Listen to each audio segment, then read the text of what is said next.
You get me, get you. You get me, feel it, you. You get me, get you. You get me, feel it, you. You get me, get you. You get me, Hello, it's good to be with you today. Thanks for joining us on Talking Politics and Religion Without Killing Each Other. I'm your host, Corey Nathan. It's an honor to be a part of the Democracy Group, a network of podcasts that's examining what's broken in our democracy and how we can work together to fix it. Um, Today's episode is different. It's raw, it's personal, it's painful. Something terrible happened yesterday. Charlie Kirk, a well known political activist, speaker, commentator, Charlie was assassinated. He was shot and killed while speaking at a college campus. Today, also, as I'm recording this, marks the anniversary of the 9/11 terrorist attacks. Uh, both events separated by decades, 24 years, just under 24 years by a day, are moments of national grief, but they also call us to examine who we are and what kind of country we want to be. So here's what I want to say. No, no, no, no, no, no. This is not the way. Around 3 p.m. Pacific yesterday, I hopped on a Zoom call. I uh, I just came back from a lunch meeting. A few emails came in, one IM too. I didn't pay attention to it at first. It was from a guy I went to high school with. Uh, this guy he's one of the few people, very small handful of people I cut off. I just unfriended. Why? Because over time, he showed a consistent pattern of extreme partisan animosity. He couldn't hold a conversation without turning it into a rage fest. And he crossed a line specifically during the California wildfires a few months ago, mocking those of us who live in LA, insulting leaders. He was fanning the flames of division, while my friends from church in Altadena and colleagues that I work with in the Pacific Palisades were literally in harm's way, in the fire's way. His commentary wasn't helping. It wasn't even criticism. It was contempt. And I just had to say enough. I'm done. So when his message came through yesterday, he said, I erased it, but um, I'm pretty sure what he said was, "You should do a cast on Charlie Kirk." I remember he used the word cast, but basically he was, demanding that I do. Anyway, I just figured he was being his usual rage-filled partisan self. But then I got on a Zoom with a new friend, this fellow who's helping me analyze the data for this show. And one of the first things he asked was, "What do you think about what happened?" And I just paused. I don't know. What happened? What are we talking about? And then he told me Charlie Kirk was dead, assassinated. He was shot. He was gunned down. Oh man! And as I say those words, uh, it's hard for me to process. Like I can't even believe I'm saying those words and that it's true and that this is the reality that we're living in. But in that moment, when I digested exactly what he said, I just had several reactions all at the same time. I was shocked. I was horrified. I was sad. I was angry. All of those things all at once. Now, just to back up for a second, to be transparent, I don't follow Charlie too closely. I catch clips here and there. Actually, one of my kids is really into him, so I try to stay familiar enough to have engagement, to have conversations with my kid who likes his content. Candidly, from what I've seen, I'm not a huge fan of his style. I found his arguments to be I don't know, he's manipulative in a way. Or I should say, the way that he does debate isn't my cup of tea. It's like he sets rhetorical traps rather than the kind that I like, which is more good faith debate. At least what I've seen. I should also say that the longer segments that I've seen, as opposed to the 30-second clips where they do like the dunks, the longer clips are maybe more fair representations of what he does. But a lot of what I saw is what I would call stacked deck arguments that are designed to make the other person look silly or foolish, rather than really a truth seeking encounter. But this is the important thing. This is more important than my preference of how to do this sort of thing. He was out there. He was engaging. He was talking. He was debating. He was speaking to young people. He was doing what I believe in, talking politics and religion without killing each other. And I have immense respect for that, regardless of whether I agree with his position, disagree with it, whether I like his style or it. He was doing it the right way. But now this is a tragedy. A husband is gone. A father won't return home. A family is shattered. And my heart just aches for his wife. He has two little kids. I it's not that long ago that I I was a 30 nothing year old dad with toddlers. It was magic. It was chaos. It was fun. And now I think about Charlie, and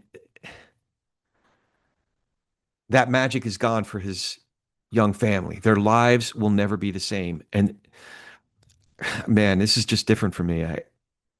If you've been listening to me for a while, it's excruciating to fathom. So as I tried to absorb the news, I found myself not only mourning but also worrying. How would we respond to this? I talked to all kinds of people from all different sides, all different perspectives, and I could already hear the voices. Some folks that I am friends with who lean left, or those who oppose Charlie's politics. I knew some would show their worst selves, as I would put it. They'd show their asses, treating this horror as something to smirk about, to dunk about. And a few did, a small handful did. At the same time, some of Charlie's most loyal supporters were quick to scapegoat, to rage, to lash out. This is what they do. They did this. This is war. And I saw plenty of that. And then there's the current occupant of the White House. And as expected, he poured gasoline on the fire. His words were not words of healing, just venom, division, threats. It was grotesque. I come from a theater background. Shakespeare himself could not have written this kind of villainous monologue, what he delivered from the Oval Office. Because it's too two dimensional. It's too much of a character. It's too caricature. It's too on the nose. But I will say that not everything was negative that way. Not all was lost. A vast majority of what I saw seemed folks seemed to understand the gravity of the moment and reflected the sensitivity and basic decency we could all use more of. And bear with me. I realize that I'm being very careful with my words here, but that's required, I think, for this moment. Listen, I saw, I took note of what the remain the all of our living former presidents said, and that reflected vast majority of what I saw in the aftermath of all this. So I'm going to read each one. Um, they all struck exactly what I think is the right tone. Joe Biden said there is no place in our country for this kind of violence. It must end now. Jill and I are praying for Charlie Kirk's family and loved ones. Barack Obama said we don't yet know what motivated the person who shot and killed Charlie Kirk, but this kind of despicable violence has no place in our democracy. Michelle and I will be praying for Charlie's family tonight, especially his wife Erica and their two young children. George W. Bush, he says, today a young man was murdered in cold blood while expressing his political views. It happened on a college campus where the open exchange of opposing ideas should be sacrosanct. Violence and vitriol must be purged from the public square. Members of other political parties are not our enemies. They are our fellow citizens. May God bless Charlie Kirk and his family, and may God guide America towards civility. That was George W. Bush. And Bill Clinton said, I'm saddened and angered by Charlie Kirk's murder, and I hope we all go through some serious introspection and redouble our efforts to engage in debate passionately yet peacefully. Hillary and I are keeping Erica, their two young children, and their family in our prayers. Yes, yes, yes, and yes. Listen, folks, I want to leave space for everyone to process this in your own way. Maybe you're not feeling it as deeply and as poignantly as I am. So, yeah, maybe you've already tuned out. Um, but for whatever reason, this one hit me hard. Some others, it also hit them hard. Some will feel angry. Others maybe just feel numb. Some might need to just shut it all out. That's okay. But here's what I cannot abide: those who relish this. To that I say no. There's nothing to celebrate. No side has won. This is a loss for all of us. And those who say this is what they do, no. This is not what they do. This is what a single person did, an evil act, a destructive act committed by an individual, not by a whole group or ideology. If you find yourself needing to blame them, I say get the word them out of your mouth. I ask you, look inward. Examine your own heart. What has hatred done to you? Because the first step toward healing is reclaiming your own humanity. As for the president, I won't even name him. I'm not going to bring up his name. I won't repeat his bio. He's not a force for healing. He's not a force for truth. I'm not going to give him more power by engaging in his poison. Instead, I think of a memory from 24 years ago. As I record this, today is September 11th. 24 years ago today, after what many of us lived through, some are too young to remember it, some weren't even born yet. 9/11. I remember we somehow briefly stood united.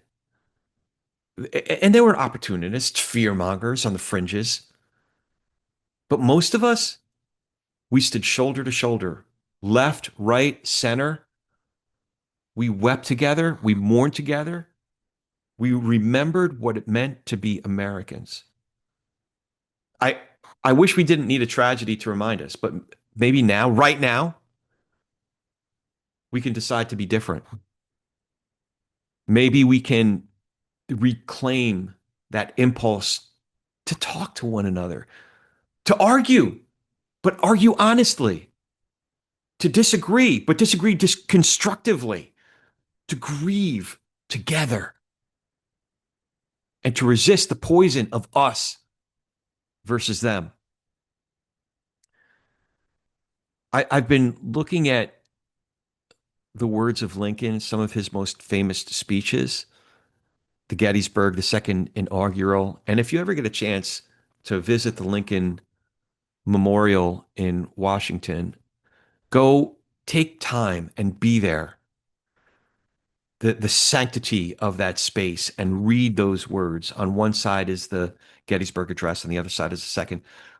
But the first inaugural address of Lincoln came to mind, and I'm just going to read it here. He closed with, physically speaking, we cannot separate. We cannot remove our respective sections from each other, nor build an impassable wall between them. A husband and wife may be divorced and go out of the presence and beyond the reach of each other, but the different parts of our country cannot do this. They cannot be but remain face to face. An intercourse, either amicable or hostile, must continue between them. In your hands, my dissatisfied fellow countrymen, and not in mine, is the momentous issue of civil war. The government will not assail you. You can have no conflict without being yourselves the aggressors. And he went on to say, we are not enemies, but friends. We must not be enemies. Though passion may have stained it, must not break our bonds of affection. Again, though passion may have strained, it must not break our bonds of affection. The mystic cords of memory, stretching from every battlefield and patriot grave to every living heart and hearthstone all over this broad land, will yet swell the chorus of the Union when again touched, as surely as they will be, by the better angels of our nature. That's the whole reason this podcast exists. To talk politics and religion without killing each other. And I'll leave it there. As always, if you find value in these conversations, follow the show, leave a review, plenty of places to share your thoughts. You can watch on YouTube at youtube.com/@politicsandreligion. You can find me at Corey S. Nathan, at Corey S as in Sam, Nathan, at Corey S. Nathan on all the socials, including Substack, which is actually my favorite platform to engage in. It's just more healthy, more in-depth conversations about all this stuff. I'll put all those links in the show notes. Your support really and your engagement really does keep this kind of work going, and I'm very grateful. So go talk some politics and religion with gentleness and respect, and take care of each other this week.